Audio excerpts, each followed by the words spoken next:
en una horita. Ahí estoy grabando en este momento. Bien.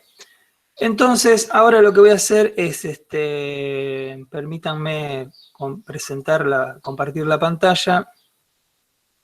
Voy a compartir toda la pantalla para que sea más fácil. Y voy a... díganme por audio, por favor, porque no los estoy viendo en este momento, si se ve la pantalla compartida. Sí, Alejandro, se ve la Perfecto. pantalla, perfecto. Entonces ahora lo que voy a hacer es compartir esto acá. Ahí está. Bueno. Vamos a ver Se ve la pantalla. ¿Cómo? ¿Se ve? Sí. Muy bien. ¿Quién habló ahí, Alejandro? Sí. Me parecía. Bien.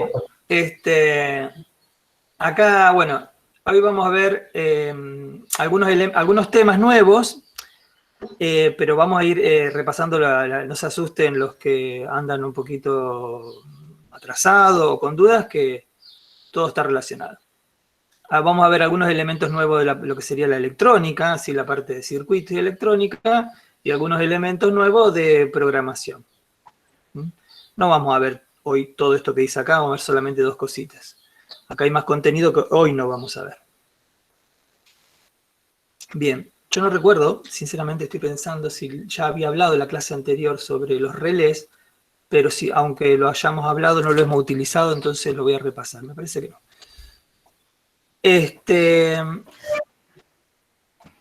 Bueno, una parte muy importante en la electrónica, en el control, mejor dicho, en la automatización, es tener lo que nosotros le llamamos las interfaces entre lo que le llamamos los circuitos de control y los circuitos de potencia. Cuando uno tiene un sistema automático de automatización, o sea, recordemos, ¿no?, que un sistema de automatización, un esquema así general, se compone de una parte de control, que sería la parte del cerebro, el cómputo, de actuadores, que son aquellos elementos que van a hacer acciones que yo estoy programando, precisamente, lámparas, motores, etcétera, son todos actuadores, que los relacionamos con las salidas del Arduino, y sensores, que sería la parte de las entradas del Arduino. Y los sensores van a ser aquellos dispositivos que me dan información del exterior hacia el microprocesador. Y los actuadores vendrían a ser aquellas cosas del exterior que el microprocesador activa. Entonces tenemos siempre una interacción, ¿no es cierto?, entre sensores y actuadores indirectamente a través del cerebro. Bien. Ahora, estos actuadores, los actuadores, pueden ser cosas muy elementales y de muy baja potencia, como un LED, por ejemplo. Cuando nos referimos a la potencia, nos referimos al consumo de energía que tiene, de energía eléctrica. Generalmente traducido a bajo amperaje, a baja intensidad de corriente. Cuando tenemos un LED, por ejemplo, estamos hablando de un dispositivo, de un actuador de baja potencia. Y la energía esa, la energía que necesita ese actuador, por ejemplo el LED para encenderse, normalmente estuvimos sacándola del mismo Arduino. Es decir, alimentamos con un pin del Arduino, sacamos, por ejemplo, el pin 13, vamos a suponer. Cuando lo ponemos en high, o sea, cuando lo ponemos en valor alto, o sea, en un 1, lo que estamos haciendo es ponerle 5 voltios. Y en la otra patita del LED va a ir, a través de una resistencia, por supuesto, va a ir conectada a la tierra, a GND, al negativo. O sea que estoy alimentando con 5 voltios. Pero esa energía, esos 20 miliamperes máximos que yo le voy a dar a un LED, 20 miliamperes máximos, salen de los pines del Arduino. ¿Sí? Y perfecto, no hay ningún problema. ¿Por qué? Porque cada pin del Arduino, estoy haciendo un repaso, todo esto ya está en algún lugar del apunte, está por ahí al principio, ¿no? Los datos técnicos. Pero cada pin del Arduino me puede entregar a mí o sea, puede entregar o recibir. O sea, puede fluir corriente a través de cada pin del Arduino de hasta 40 miliamperes. El Arduino Uno está diseñado de esa manera. Y en total puede fluir por el Arduino hasta 500 miliamperes. O sea, la suma de todas las corrientes, de todos los pines que se estén usando en el Arduino, no tiene que superar medio ampere, los 500 miliamperes. Esto quiere decir que si yo tengo 14 pines Arduino, ¿sí? Tengo 14 pines digitales, y sobre esos 14 pines digitales yo lo estoy usando activamente a todos, donde fluye corriente, y cada uno me fluye 40 miliamperes, no podría hacer eso porque me estoy superando la corriente total. O sea que yo tengo que siempre tener en cuenta dos cosas en cuanto a la potencia que van a consumir los actuadores que yo conecte al Arduino. Una es que en cada pin no tienen que entrar o salir más de 40 miliamperes.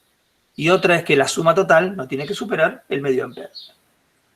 Pero entonces eso a mí me limita las cosas que yo podría controlar con un Arduino. Por ejemplo, no podría controlar una resistencia calefactora que me puede consumir, por ejemplo, 40 watts de potencia. Imagínense, es una bestialidad comparado con lo que soporta Arduino, 40 watts.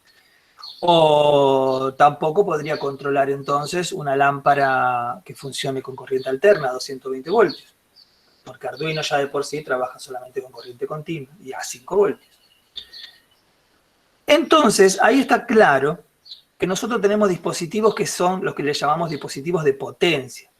Y en general le vamos a llamar el circuito de potencia a toda aquella, a la parte del circuito a la que vamos a conectar precisamente los actuadores. Le llamamos el circuito de potencia porque precisamente, en la mayoría de los casos, va a consumir mucha más energía, mucha más potencia que con la que trabaja el microprocesador. Incluso puede trabajar con niveles de tensión muy diferentes, muy superiores a lo que trabaja el microprocesador, e incluso también podría trabajar con otro tipo de corriente. Es decir, estoy refiriéndome a que podría ser tanto de corriente continua como de corriente alterna. Entonces, ¿cómo hace Arduino para trabajar, por ejemplo, para poder encender una lámpara, controlar el encendido de una lámpara de 220 voltios de corriente alterna y que consuma, por ejemplo, 15 watts de potencia? Bueno, ahí aparecen entonces las interfaces de potencia. Las interfaces de potencia son dispositivos que me van a conectar los dos mundos de energía en mi sistema de control. Es decir, en mi sistema de automatización. Es decir, el mundo de la baja potencia, que sería el de control, el del microprocesador, y el mundo de la alta potencia, que podría ser cualquier cosa. Algo conectado a 220 o algo conectado a una batería de 12 voltios, o sea, de mayor potencia podría ser. Estos dispositivos, interfaces, intermediarios, hay varios, pero me parece que el paradigma de ellos es precisamente el relé, porque el relé viene del mundo de la electromecánica, no de la electrónica en principio, y entonces es más fácil me parece a mí de entenderlo. ¿Sí? ¿Y qué es un relé? Bueno, no voy a asumir que todos saben lo que es un relé, entonces vamos a hacer un pequeño comentario rápido de lo que es un relé.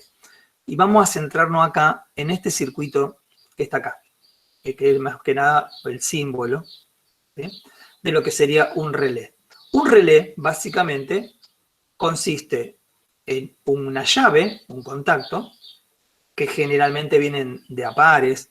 Generalmente hay uno que es normal cerrado y otro normal abierto, ¿sí? Normal cerrado quiere decir que cuando yo no hago nada, el circuito está cerrado. Normal abierto va a ser lo contrario. Cuando no hago nada, acá el paso de la corriente estaría bloqueado, está abierto. Y cuando yo activo este contacto, cuando lo active, ¿sí? Esto, por ejemplo, podría ser una llave de 2 puntos de la típica llave que le llamamos de escalera, ¿no? La llave de 2 puntos. Conecto para un lado o conecto para el otro lado. En este caso, uno va a ser normal cerrado y el otro va a ser normal abierto, dependiendo de qué consideremos que sea normal. En el caso de los relés es exactamente igual, solamente que ese accionamiento mecánico no es directamente manual, sino que es electromecánico.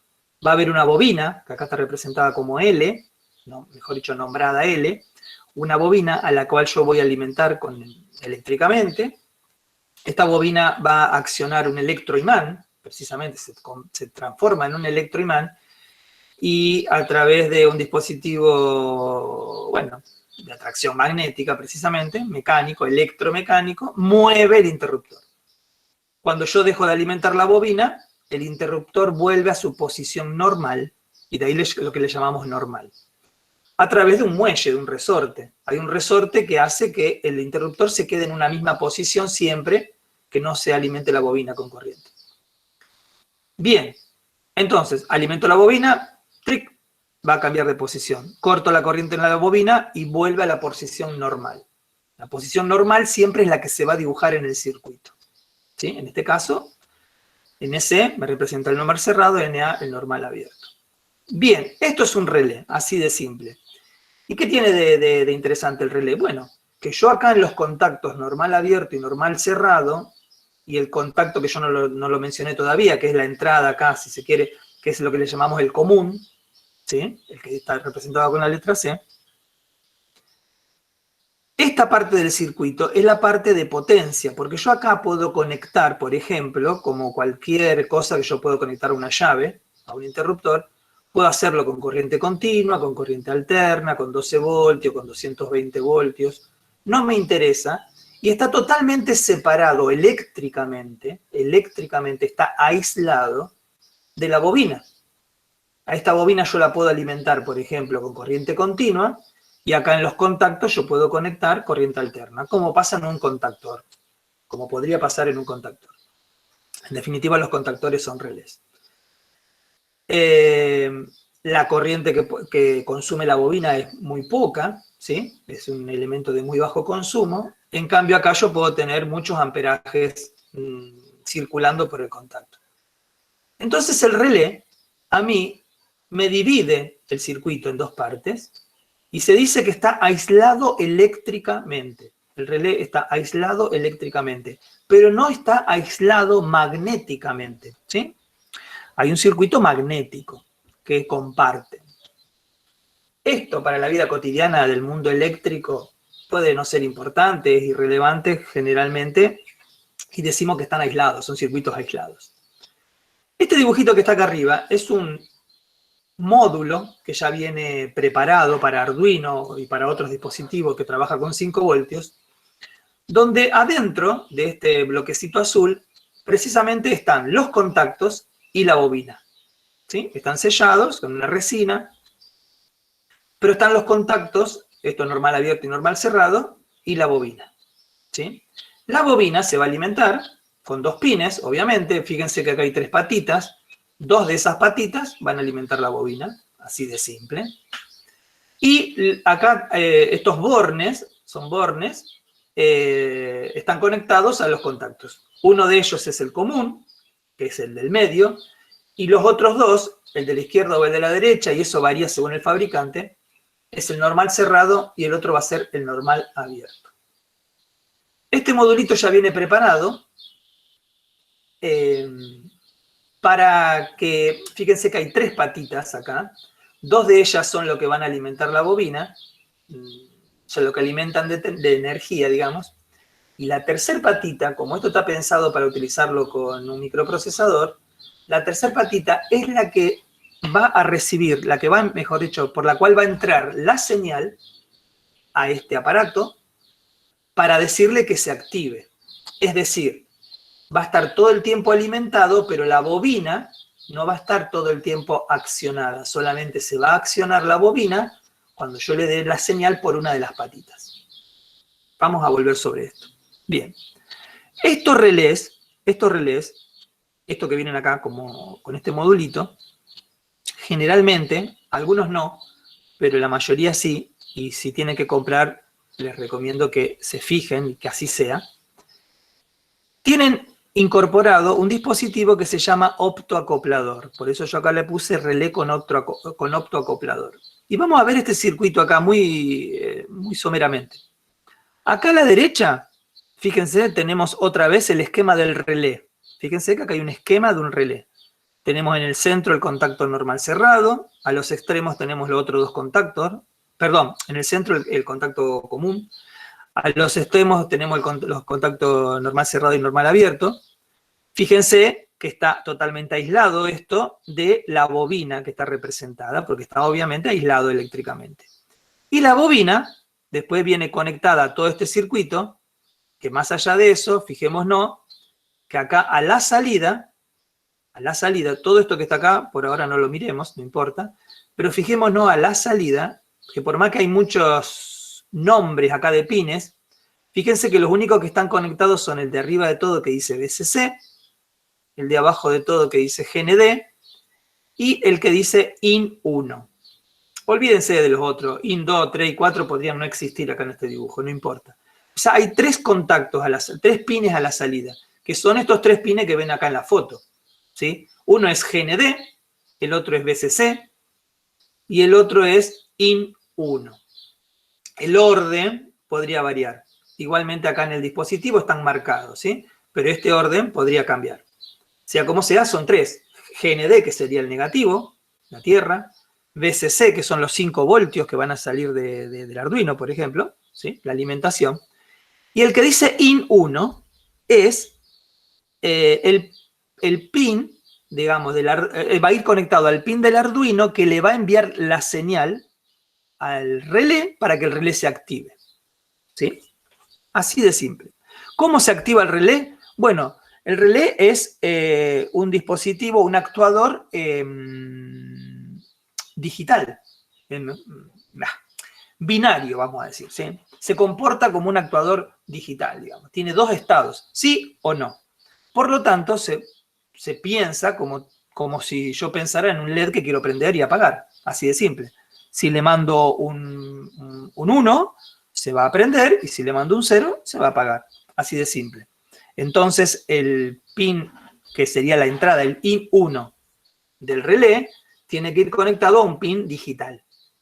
Y yo con mi programa voy a poner un 1 o un 0 en este pin para que el relé accione su bobina o no. Al accionar su bobina o no, va a cambiar el estado de los contactos. Esta parte que está acá, que nosotros no vamos a ver en detalle, pero sí se los voy a comentar, porque más adelante vamos a ver, tampoco en detalle, pero vamos a ver un poquito más de qué se trata esto. Es un optoacoplador que a mí me sirve. Vieron que yo les comenté que de por sí un relé está aislado eléctricamente, está aislado de los contactos. Ahora, si yo no tuviera, vamos a suponer que yo conecto mi relé a una lámpara de 220 voltios de corriente alterna. Lo puedo hacer tranquilamente porque por estos contactos simplemente yo voy a hacer circular 220 voltios de corriente alterna. Listo. Y por esta bobinita que está acá van a circular una corriente muy chiquitita que está conectada a 5 voltios del Arduino. Bárbaro. Totalmente aislado, o sea que puede funcionar. Pero, de esta manera, lo que no está aislada es la bobina de mi Arduino. Si yo conectara directamente la bobina al Arduino, obviamente la bobina no va a estar aislada eléctricamente del Arduino. Estoy diciendo una obviedad, ¿no? Estoy repitiéndolo de 2 maneras distintas. ¿Y por qué lo remarco? Porque cuando nosotros tenemos bobinas, tenemos un problema, o sea, potencialmente un problema, que es que las bobinas producen un campo magnético y los campos magnéticos pueden producir tensiones o corrientes. ¿En qué momento? En el momento que la bobina se conecta o en el momento en que la bobina se desconecta. Por lo tanto, si yo directamente conectara una bobina al Arduino, el Arduino está expuesto a tensiones que se van a producir cuando yo conecte y desconecte la bobina. Y eso va a entorpecer, puede desde quemar hasta hacer que se resetee el microprocesador del Arduino por esos golpes de tensión, ¿sí? Que serían ruidos electromagnéticos, de alguna manera. Entonces, para que eso no ocurra, yo tendría que a su vez aislar la bobina, o sea, es una doble aislación. Yo aíslo primero el mundo de alta potencia, lo aíslo con un relé. Pero ahora, mi relé, al tener una bobina, yo debería aislar la parte de la bobina del microprocesador con otro elemento que me aísle los circuitos. Y ese elemento es el optoacoplador. El optoacoplador, sin entender mucho, sin hablar mucho de cómo funciona, pero miren acá cómo es el símbolo del optoacoplador y podrán ver que hay una parte, esta parte de la izquierda va conectada al Arduino y la parte de la derecha va conectada al relé, a la bobina del relé. Y fíjense que acá en el símbolo, estos dos elementos no están unidos, hay un espacio en blanco. Al igual que acá, al igual que el relé. El relé tiene un espacio en blanco en el medio, indicándome que la bobina está totalmente aislada eléctricamente de los contactos. El optoacoplador, entre comillas, es un relé óptico, un relé electrónico y óptico. ¿Cómo es eso? Bueno, esta parte de la derecha que está acá es un transistor, es decir, es una llave. Haces las veces de esta llave que está acá en el relé. Y la parte de la izquierda, en vez de ser una bobina que conecta esa llave, es un diodo que emite luz. Esa luz activa el sensor que tiene el fototransistor en realidad y se conecta a la llave. Es decir, esto está aislado y está unido, están conectados a través de luz, solamente luz. En cambio acá hay conexión a través de magnetismo. ¿Sí?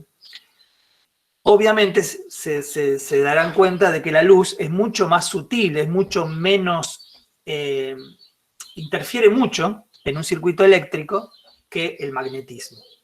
Por lo tanto, el optoacoplador es mucho más aislante.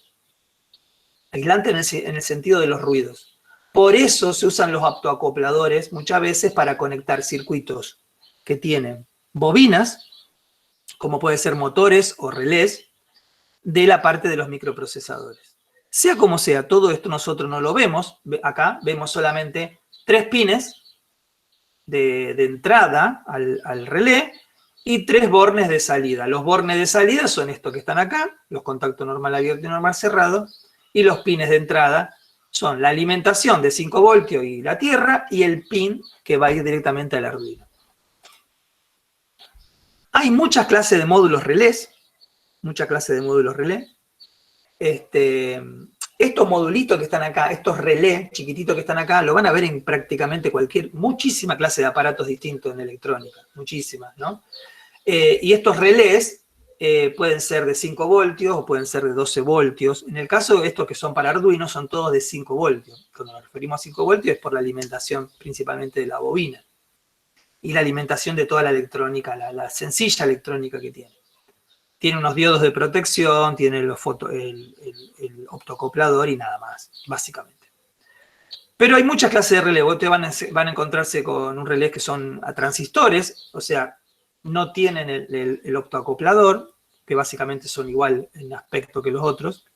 Van a haber módulos relé que son dobles, es decir, tengo 2 relés, y cada relé tiene su contacto normal y su contacto normal abierto, su contacto común y el normal abierto y normal cerrado. Son todos independientes estos relés entre sí. La diferencia es que estos relés que son múltiples, como esta otra que está acá, fíjense acá yo tengo uno de, ¿cuántos tiene? De 16 relés. Fíjense esta plaqueta grande de 16 relés. Cada relé es independiente del otro.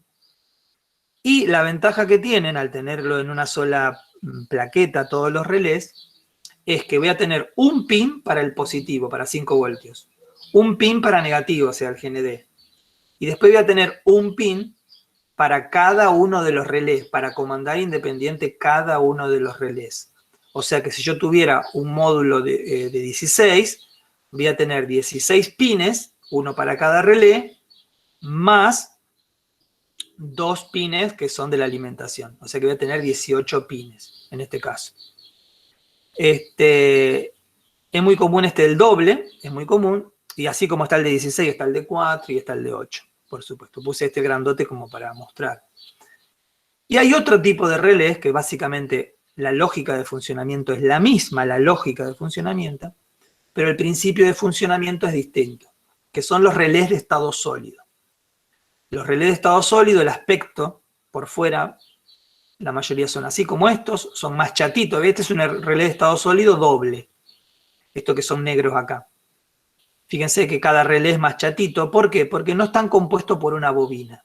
Es decir, en vez de tener una bobina y el circuito electromecánico que mueve los contactos, tiene directamente transistores.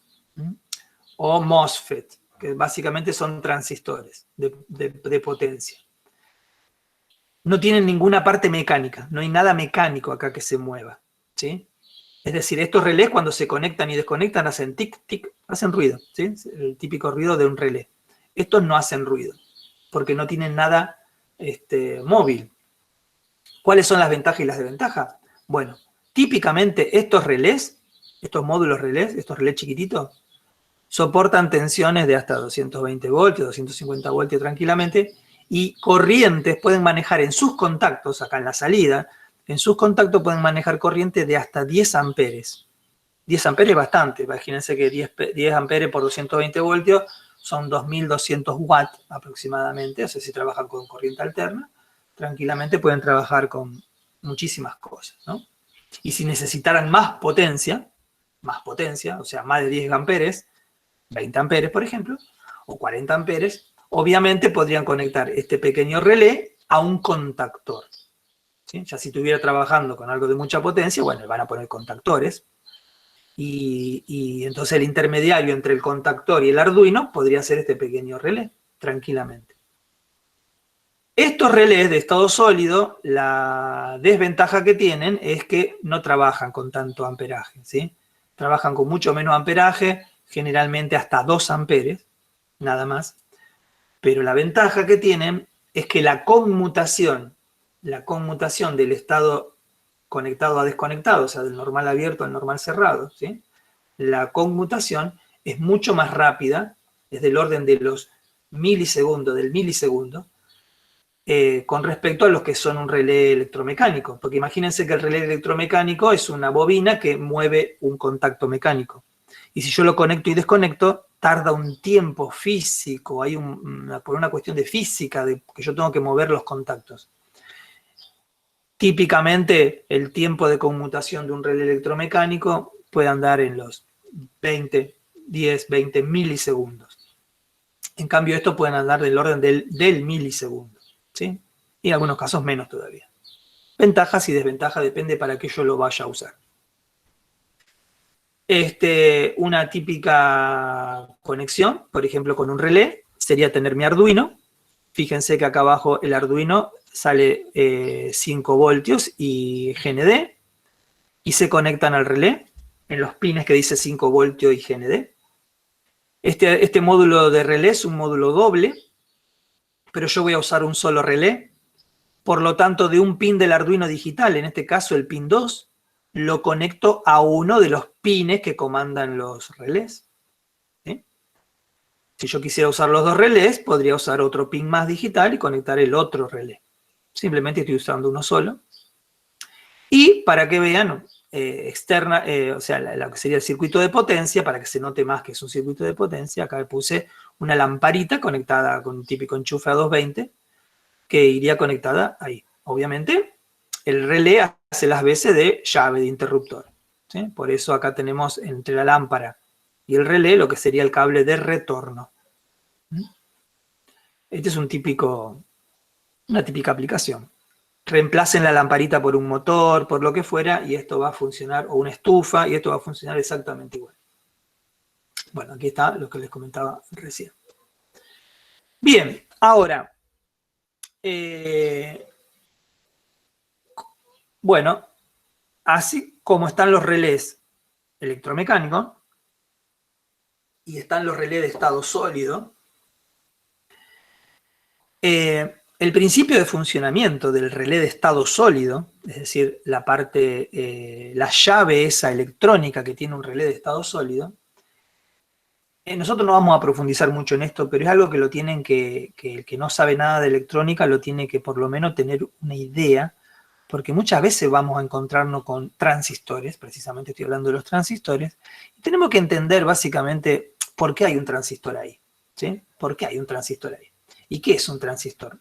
Entonces vamos a ver de una manera muy sencilla. ¿Qué es un transistor? ¿sí? Bueno, un transistor es un componente electrónico. ¿Recuerdan que yo les dije que el componente electrónico más básico con el que nos podemos encontrar, o sea, el componente semiconductor más básico con el que nos podemos encontrar es el diodo? Y si recuerdan lo que vimos en la clase que vimos el diodo es un elemento que está compuesto de dos partes de un material semiconductor, por ejemplo, silicio, pero que están con otros elementos que se dice que están dopados o contaminados, aunque contaminado sería algo como descontrolado. Esto está controlado, están dopados de manera tal que esas dos partes del diodo, una está polarizada, digamos, o está dopada, positiva, y la otra negativa. Entonces se le llama una parte P y la otra N. La P de positivo y la N de negativo, ¿sí? Que tienen ciertas propiedades, no importa, no vamos a entrar en la física del semiconductor. Esas dos partes que tiene el semiconductor están unidas. Y esa unión entre la parte P y la parte N del diodo se llama juntura. La junta, la unión. Punta, unión o juntura, ¿sí? Eso es un diodo. Es el elemento semiconductor más simple que hay. Y la propiedad que tenía el diodo era de que me deja pasar la corriente en una dirección, desde el ánodo hasta el cátodo, pero no me la deja pasar al revés, ¿sí? Y que cuando pasa la corriente, para que pase la corriente, yo tengo que polarizarlo al diodo, es decir, le tengo que poner una tensión, y esa tensión tiene que ser superior a un voltaje mínimo, que un valor típico para los diodos de silicio es 0,6, 0,7 voltios. Si yo le pongo 0,3 voltios, el diodo no conduce. Y si le pongo 1 voltio, el diodo conduce. Pero al revés no va a conducir nunca. Así funcionaba el diodo. Bien. El segundo elemento en complejidad, probablemente, es el transistor bipolar, o de juntura bipolar, el BJT. Los transistores bipolares, también, esto es muy somero, muy por arriba, al igual que el diodo, tiene una parte de elemento P y otra parte de componente N. Solamente que en este caso, ahí yo tengo dos opciones. ¿Por qué se llama bijuntura? Porque en vez de tener una parte P y una parte N, tengo tres partes. Entonces hay uniones, por ejemplo, acá se ve arriba el N con el P, y después está la unión, la juntura del P con el N. Por eso se llama bijuntura, ¿sí? Y tengo dos maneras de hacerlo esto, poniendo N, P y N, como este que está acá, y se llama NPN, o al revés, poniendo PNP, y el transistor se va a llamar PNP, ¿sí? Piensen que funcionan exactamente igual. Vamos a usar el NPN, que es el más común. Y esto vendría a ser la parte física. ¿De qué está hecho? Bueno, está hecho de silicio con dopado y con parte 1N, otra P y otra N. Así de simple. Y por lo tanto tiene tres contactos. Un contacto para cada una de sus componentes, de sus elementos. Por eso los transistores tienen tres patitas. Pero no todos los elementos de tres patitas son transistores. Por otro lado, la forma, el aspecto físico que puede tener un componente electrónico puede ser muy similar uno de otros, totalmente distintos. Porque esto es lo que nosotros vemos externamente de los componentes electrónicos, es lo que le llamamos el encapsulado, ¿sí? Nosotros vemos un dispositivo que tiene un tipo de encapsulado estándar, con un formato y con unas dimensiones estándares, ¿sí? Por ejemplo, acá puse algunos ejemplos de encapsulados. Este que está acá es el chiquitito este que está acá, también tiene tres patitas, tres contactos, son estos que son de superficie, son los que van en las plaquetas soldados en una plaqueta electrónica, que ya lo hace una computadora, o sea, un robot, mejor dicho, que los pone los componentes y los suelda. Son muy chiquititos, muy chatitos, no tienen patitas largas. En cambio, los que a esto le llamamos componentes discretos, son aquellos que los voy a conectar en una plaqueta electrónica o soldarlos como Dios manda, y tienen patitas, vamos a decirlo así. Los que tienen patitas largas, les llamamos componentes discretos. Sea como sea, hay diferentes formas, pero en este caso que yo puse acá, todos son transistores.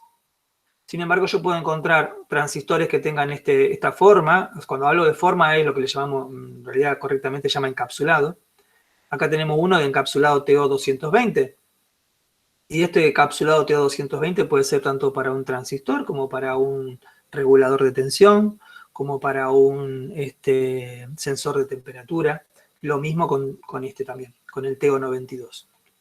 Son diferentes encapsulados. Lo importante es saber que el transistor es uno de aquellos tantos componentes que hay que tienen 3 patitas, ¿sí? Acá abajo a la izquierda vemos el esquema del símbolo del transistor, ¿sí? El símbolo del transistor, en este caso el NPN, que sería el mismo que está acá arriba esquematizado. Estas 3 patitas que tiene el transistor tienen nombres. Una se llama base, la B es la base, la C es el colector y la E es el emisor. Y eventualmente va a circular corriente por cada una de esas patas, va a circular corrientes, y esas corrientes tienen el nombre que le corresponde. Por ejemplo, corriente de colector, corriente de emisor y corriente de base. En este tipo de transistor, por la base entra corriente en esta dirección, o sea, entra corriente por la base y entra corriente por el colector. Por lo tanto, ambas corrientes, el de la base y el del colector, van a salir por el emisor. Noten que acá en el símbolo del transistor hay una flechita que me indica hacia dónde va la corriente, ¿sí? Es decir, que la corriente de la base más la corriente del colector tiene que ser igual, por la ley de Kirchhoff, a la corriente de emisor. Bien. Por su funcionamiento, su diseño, la corriente de colector es mucho más grande que la corriente de base. Generalmente, la corriente de base es del orden de 30, 40, 100, 200 veces más pequeña que la corriente de colector. Esto quiere decir que, permítanme, no encuentro el mouse.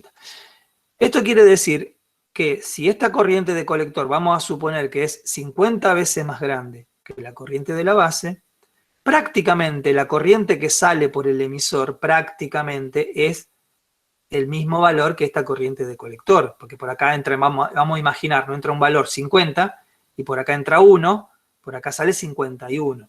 Es decir, 51 y 50 son casi iguales, ¿verdad? Entonces, acá tenemos algo, fíjense, de similitud a lo que yo les hablaba recién de los circuitos de potencia y los circuitos de control. El circuito de potencia es un circuito que consume mucha corriente y el circuito de control es el circuito que consume muy poca corriente, como los microprocesadores. Por lo tanto, ahí ya acá podemos ver que un transistor tiene una parte que sería la base, que de muy baja corriente, y por lo tanto lo podemos asociar directamente a la parte del circuito de control, al microprocesador.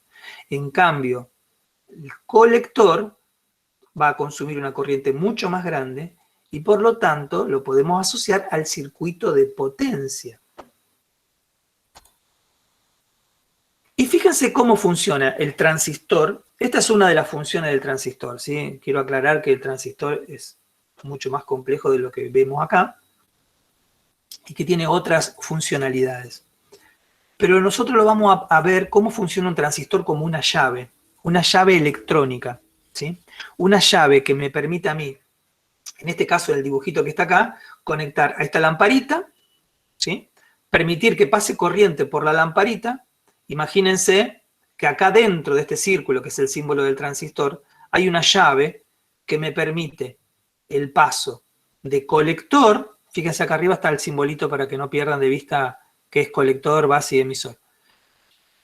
Me permite el paso del colector al emisor. Es decir, toda esta corriente que vendría por acá, que sería la parte de potencia, la parte derecha es la parte de potencia, ¿sí? Circularía por acá.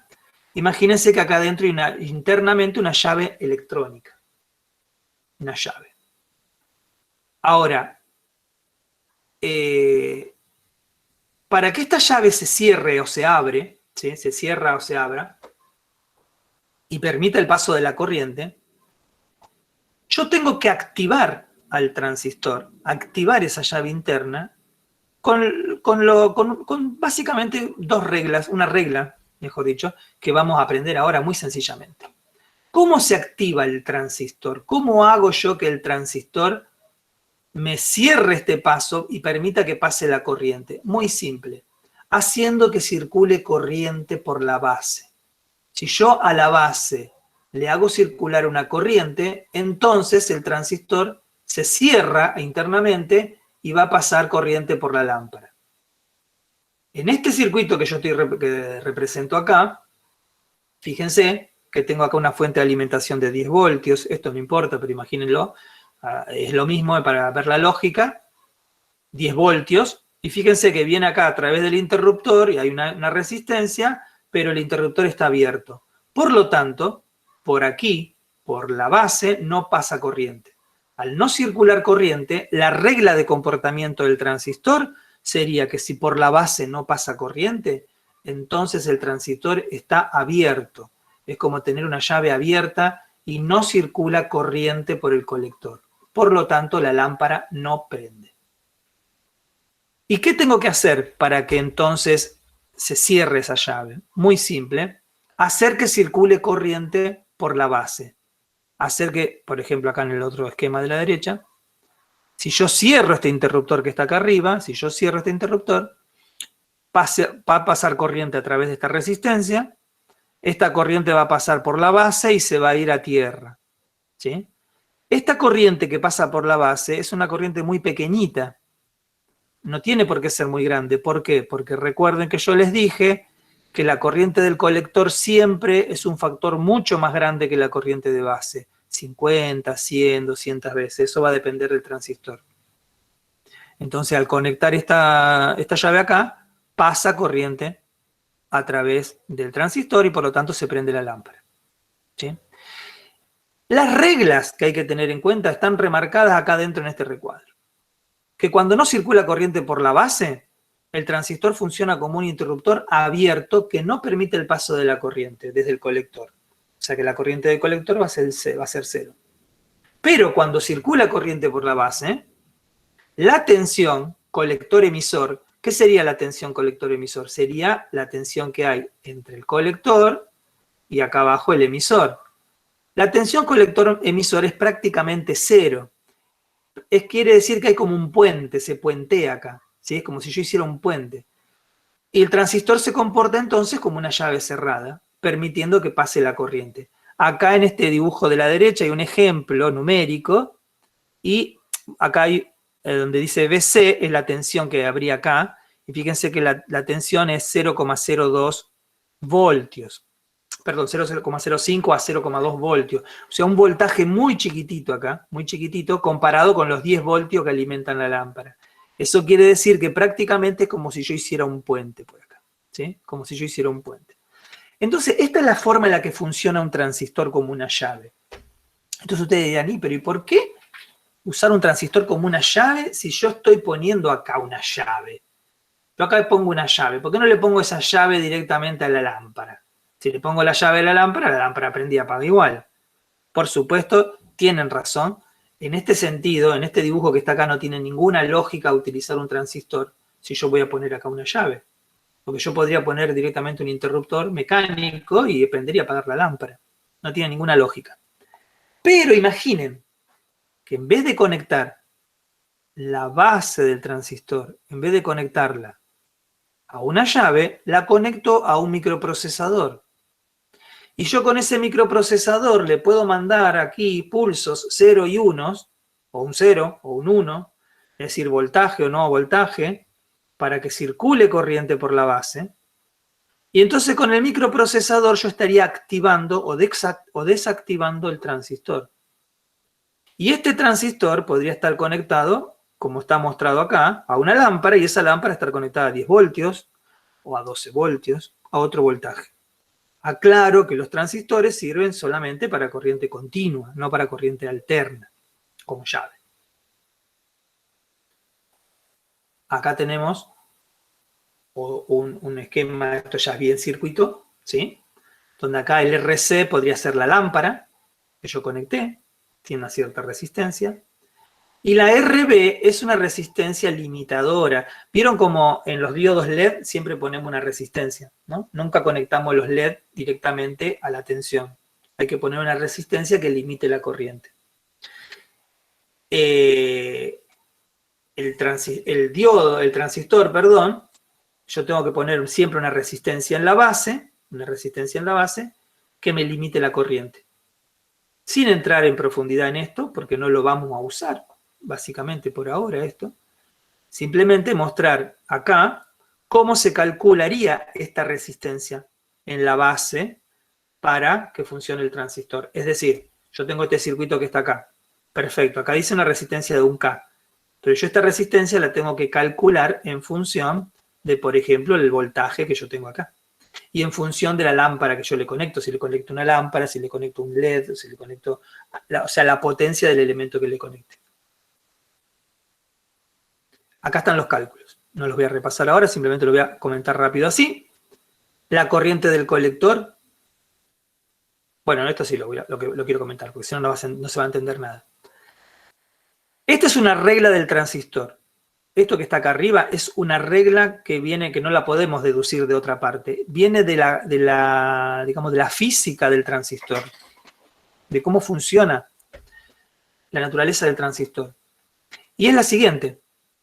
Lo que yo les dije antes, la base, la corriente que pasa por el colector, la corriente que pasa por acá, es un factor mucho más grande que la corriente que pasa por la base. Es como que se multiplica sola siempre, vamos a decirlo así. Están interrelacionadas una con la otra.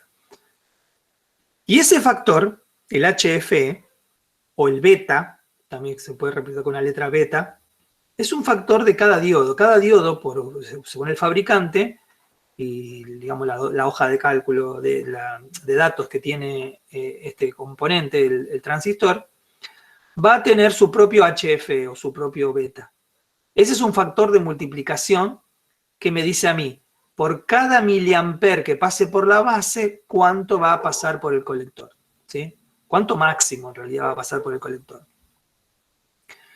Entonces lo que yo hago acá es, para poder calcular primero la resistencia que va en la base, voy a calcular conociendo la corriente de consumo, es decir, la que yo tengo acá, la lámpara, lo que sería la corriente que pasa por el colector. Por ejemplo, si yo conecto un motor o una lámpara, voy a conocer su corriente de consumo. Entonces, conociendo la corriente de consumo, la del colector, voy a calcular la corriente de la base, despejando de acá. ¿Sí? Y fíjense que acá le pongo un factor por 4. Este por 4 es arbitrario, no caprichoso, pero sí arbitrario el por 4. Es un factor de sobredimensionamiento. Es decir, yo calculo la corriente de la base con esta cuenta, con la división, y le multiplico por 4 para estar seguro de que estoy dentro de los parámetros de funcionamiento. Es como un factor de seguridad, si se quiere. Vamos a llamarlo así. En realidad es de sobredimensionamiento. Y así como le puse por 4, podría poner por 2, por 3, por 5, más o menos, entre 2 y 5, entre 3 y 5, cualquier número que pongan acá va a ser aceptable. Y después, para calcular la resistencia de la base, uso la ley de Ohm. ¿Sí? Es decir, la tensión que está acá, menos la tensión que... bueno, acá está en este texto acá. Entre la base y el emisor, se comporta el transistor como si fuese un diodo. ¿Sí? Un diodo. Y tiene una caída de potencial de 0,7 voltios. Por lo tanto, acá, entre la pila que acá está representada, que está conectada a la resistencia de la base, y la tierra, yo tengo entre medio la tensión del diodo. O sea, la tensión base emisor, que es 0,7 voltios. Por lo tanto, para calcular la resistencia, que es la resistencia según la ley de Ohm, es voltaje sobre corriente. Fíjense la fórmula que está acá abajo, que tengo que la resistencia es el voltaje, que ¿cuál sería? El voltaje de la fuente, que es este que está acá, vamos a suponer 5 voltios, menos la tensión del diodo del transistor, de ese diodo interno, vamos a decirle, ¿sí? Que son 0,7 voltios, dividido la corriente que calculé acá arriba. Esta es la parte técnica del cálculo. Y acá simplemente muestro un ejemplo práctico. Todo esto que vimos hasta recién del transistor está resumido en este ejemplo práctico. Miren, yo tengo acá un pin de salida del Arduino, ¿sí? Cualquier pin digital del Arduino. Entonces, ¿cómo conecto el transistor a un Arduino? Este es el transistor, esto acá es la base, acá arriba está el colector y acá abajo está el emisor. El transistor se conecta al Arduino sí o sí a través de una resistencia, porque siempre tengo que poner la resistencia de la base, siempre. Esto es obligatorio. Y en la otra parte del transistor yo puedo conectar acá, en vez de una lámpara, por ejemplo, un motorcito. Un pequeño motor de corriente continua, podría ser. ¿Sí? Acá hay una buena razón del por qué usar un transistor. Dos buenas razones de por qué usar un transistor y no conectar el motor directamente al Arduino. Una de ellas es porque este motor funciona con 12 voltios y el Arduino funciona con 5 voltios. Entonces yo tengo que separar estos dos circuitos. El de la derecha acá va a ser el de potencia y el de la izquierda va a ser el de control. El de la derecha, el del motor, le voy a conectar 12 voltios y la corriente va a pasar a través del motor y cuando el transistor esté activado, va a pasar a través del transistor y va a funcionar el motor. Pero para que funcione, para que se cierre el circuito, la corriente de la base tiene que ser distinto de 0. Si yo al Arduino acá le pongo un 0 a la salida, vamos a suponer que es el pin 4, y yo pongo pin 4 en low, o sea, un 0, digital write 4 low, ¿sí? Le pongo un 0, entonces no hay tensión acá, no hay tensión, por lo tanto no hay corriente y por lo tanto el transistor está cortado, está en corte y el motor no funciona. Pero si yo pongo un 1 en la salida del Arduino, pongo un 1 se representa 5 voltios. 5 voltios van a pasar corriente por acá y entonces se va a activar el transistor y por lo tanto va a andar el motorcito. ¿Cómo calculo esta resistencia de la base? Bueno, con la formulita que estaba en la página anterior. Pero para eso tengo que tener algunos datos. Y los datos básicamente son estos que están acá arriba. Yo tengo que saber el consumo que yo voy a tener. Por ejemplo, el motor, la lámpara, lo que fuere. El consumo, que en este ejemplo puse 100 miliamperes. El beta o el HFE, que es el factor de multiplicación del transistor, que vamos a suponer que por la hoja de cálculo de datos del transistor me da que el factor vale 30, ¿sí? Se me multiplica por 30.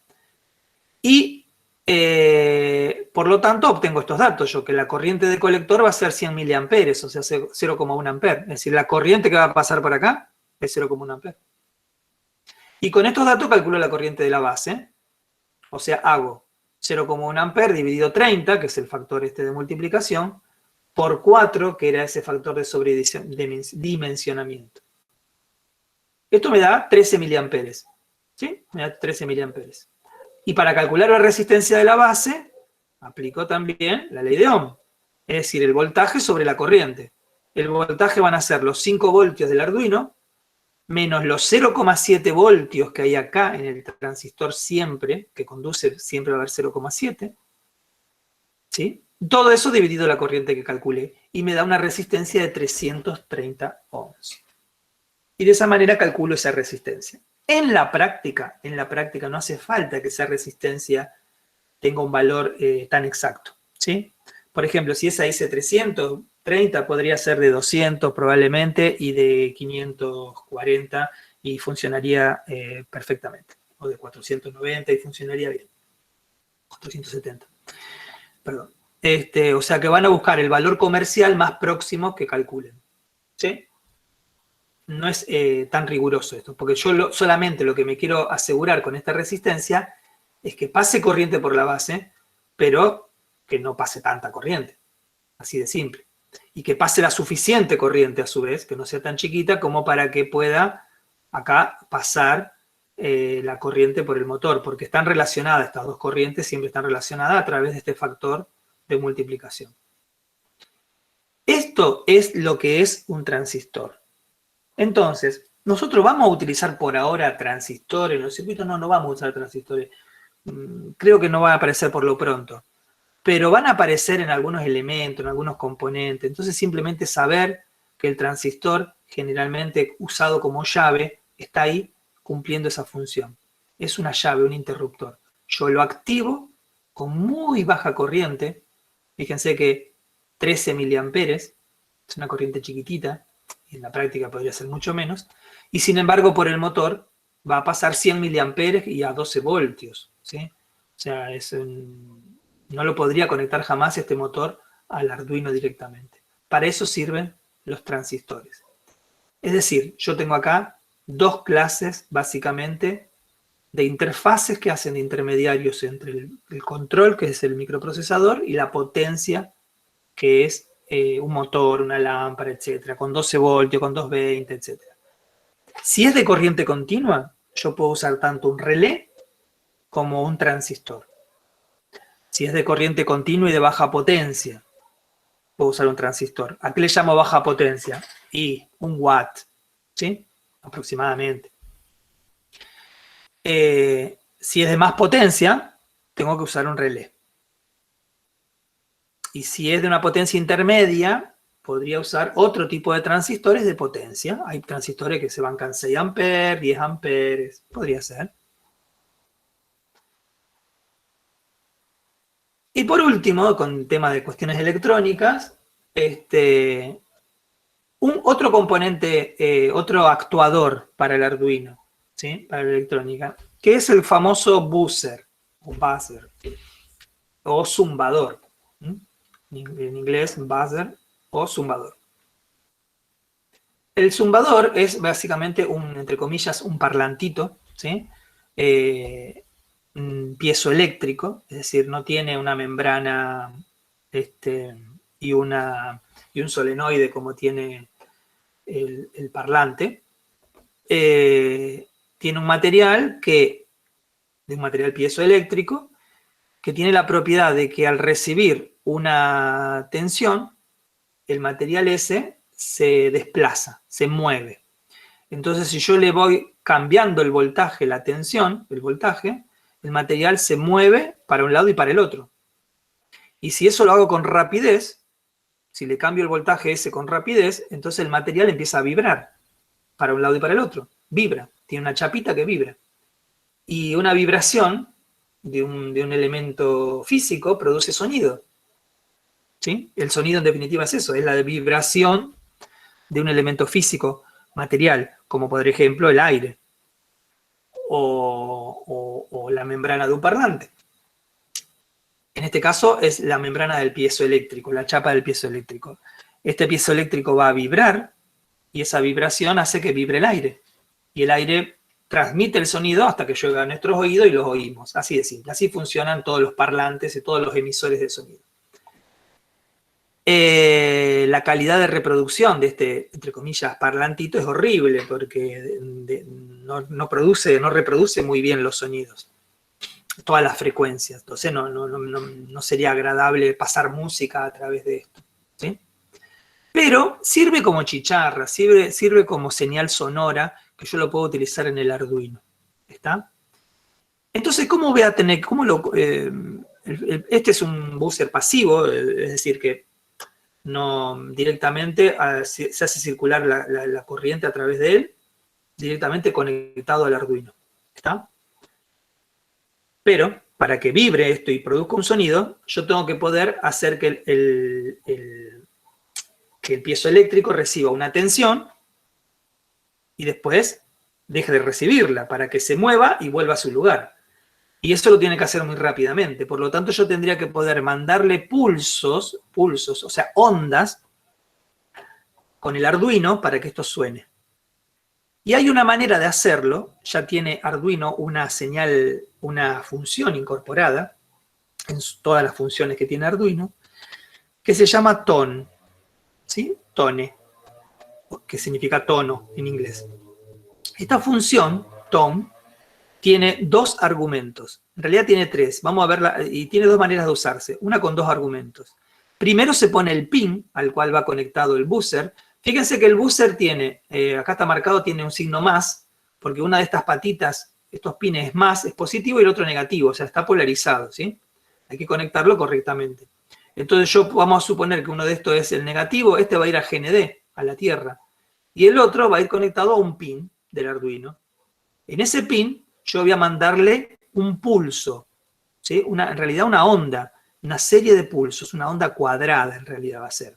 O sea, van a ser pulsos, digamos, 1, 0, 1, 0, 1, 0, pero con una alta frecuencia, con una cierta frecuencia. Entonces, acá donde dice pin, voy a tener que poner el pin al cual conecté el buzzer, ¿sí? Y donde dice frecuencia, voy a poner a qué frecuencia yo quiero que vibre el buzzer. Así de simple. Este valor de frecuencia puede ser cualquier número entero entre 31 y 65.525. ¿Sí? O sea, que en teoría yo podría reproducir frecuencias que va de 31 Hz a 65.000 Hz. No sé si tienen presente alguien cuáles son los valores de frecuencias que el ser humano puede oír. ¿Alguien sabe? Entre 20 y 20 Hz. De 20 G a 20.000. Exactamente, ¿sí? Aproximadamente entre los 20 Hz y los 20.000 Hz, ¿sí?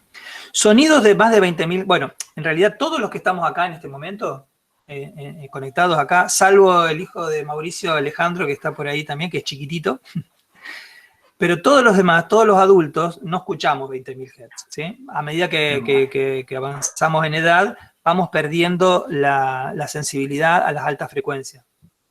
Es muy probable que no escuchemos más de 16.000, 15.000 Hz. ¿Puedo comentar una prueba que hice?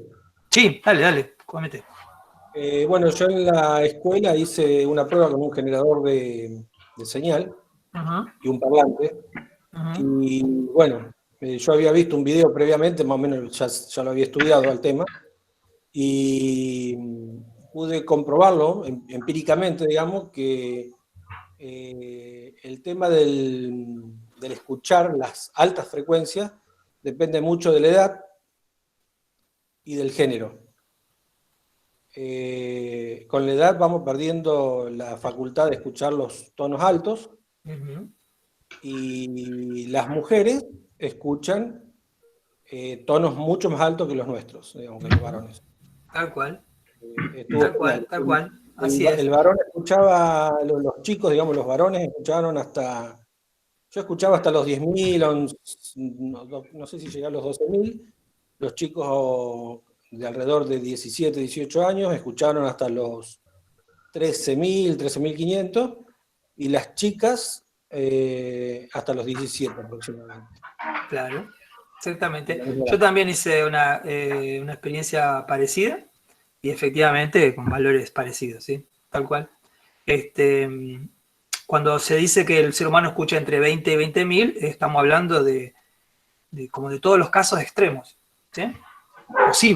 Los posibles, digamos, ¿no? Del ser humano. Pero no que todos los humanos escuchamos entre 20 y 20.000 Hz. Exactamente. De hecho, yo me acuerdo hace muchos años había visto un artículo de un viejo mala onda, yo le decía, que había hecho una pavada, ¿no? Pero lo que hizo fue un generador de alta frecuencia con ruidos, un sonido muy intenso y muy molesto, que era para ahuyentar adolescentes, ¿viste? Lo ponía en unos parlantes, entonces era una cosa horrible. Él no lo escuchaba y los adolescentes sí lo escuchan, sí, tal cual. Más allá de estas particularidades, ¿no? Sea como sea, para tener una idea, ¿sí? Yo creo que lo más real es que son frecuencias de entre 30 y 12.000 Hz, 13, 14.000 Hz. Son sonidos que podríamos llegar a percibir. El Arduino podría reproducir sonidos de baja frecuencia, 30 Hz, y evidentemente puede producir sonidos de muy alta frecuencia que ya se llaman ultrasonido, ¿no? Todos los sonidos superiores a los 20.000 Hz se llaman ultrasonido. Por más que nosotros no los pudiéramos escuchar. Bien, estos buzzers ni siquiera me reproducen bien los graves, obviamente no me reproducen los 30 Hz, ni siquiera 100 Hz, no produce sonidos tan graves. O sea, uno puede usarlo, poner la función, pero van a probarlo y van a ver que se escucha horrible, no se escucha algo ni siquiera parecido, ¿no? Eso era el comentario. Con respecto a la frecuencia, los valores de frecuencia. O sea, básicamente pueden poner cualquier valor de frecuencia. Números enteros. El pin, donde tiene que ir conectado, no puede ser cualquier pin digital. Tiene que ser solamente alguno de los pines digitales que Arduino tiene preparado para lo que le llamamos las salidas analógicas, que todavía nosotros no las vimos como tales, así específicamente como salida analógica, o sea, cómo se produce una salida analógica, pseudoanalógica, en Arduino. Pero esos pines son los que están marcados con una ondita, como si fuese el símbolo de la corriente alterna, y en el Arduino 1 son los pines 3, 5, 6, 9, 10 y 11. O sea que yo al buzzer lo tengo que conectar en alguno de esos pines, que son donde puede Arduino emitir ondas cuadradas, ¿sí? Puede emitir ondas cuadradas, es decir, manda 5 voltios, 0 voltios, 5 voltios, 0 voltios, con diferentes frecuencias. La frecuencia va a ser la que nosotros le pongamos. Después hay otra función que es la no tone, que se escribe así, no y tone con la T con mayúscula. Acá pongo el número de pin solamente, que lo que hace es cortar ese sonido. Porque si yo pongo en el Arduino, vamos a suponer que al buzzer lo conecté en el pin 3 y le pongo la frecuencia que sea. Y yo le digo al Arduino, tone, y acá pongo 3 y la frecuencia, no sé, 5000, entonces empieza a sonar. Pero no corta hasta que yo no le ponga acá no tone pin 3. ¿Sí? No tone. Es decir, vendría a ser como, así como ponemos para que se prenda un LED Digital Write 1 o Digital Write 0, acá tenemos que poner tone, el pin y la frecuencia, y para que deje de sonar ese pin, digamos, para que se deje recibir esa señal, tengo que poner no tone. Esa es una manera de utilizar la función tone y no tone, así de simple, muy fácil. Y también tengo otra manera de utilizarla, que es la función tone con otro argumento más. Es decir, yo puedo usar 2 argumentos, pin frecuencia, o puedo usar 3 argumentos, que sería pin frecuencia y duración. La duración va a la cantidad de milisegundos que yo quiero que suene ese tono.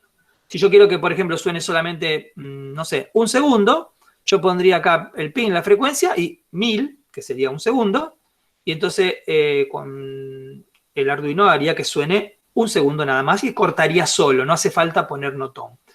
Con estas 3 funciones yo puedo jugar bastante. ¿Sí? Lo que vamos a hacer, ahora vamos a cortar 5 minutos. Vamos a ver solamente, les muestro así rápido, que son solamente esas 2, bueno, acabo de salir, son 2 pantallas, nada más. Vamos a cortar 5 minutos. Déjenme ver un segundito que voy a interrumpir la presentación. Vamos a cortar 5 minutitos. Voy a hacer un comentario nada más sobre todo más que nada para los que ya están trabajando con las cosas que vimos de programación, con las que ya más o menos la están manejando. De a poquito vamos a ir aprendiéndola, no se preocupen. Vamos a ver 2 nuevas instrucciones de programación, ¿sí? Que son estructuras de repetición. Vimos una, ¿se acuerdan que dentro del Arduino, dentro de lo que es la programación, hago este comentario y cortamos? Programación, Arduino. Tenemos el sketch, el código, que le llamamos el sketch, que nosotros vamos a construir. Tiene 2 bloques principales. El setup, que se ejecuta una sola vez, y el loop, que se ejecuta indefinidamente. En el setup pongo lo que es necesario nada más para que empiece a andar todo lo que yo conecté, ¿sí? Por ejemplo, que el pin este es salida, que el otro pin es una entrada, output, input, ¿sí? Que se comunica el serial begin, que era para que me comunique con el puerto serie, para que me mande datos a través del puerto serie, si es necesario. O que haga un cálculo también. Yo puedo poner cualquier cosa en el setup, pero lo va a hacer una sola vez en el programa, una sola vez.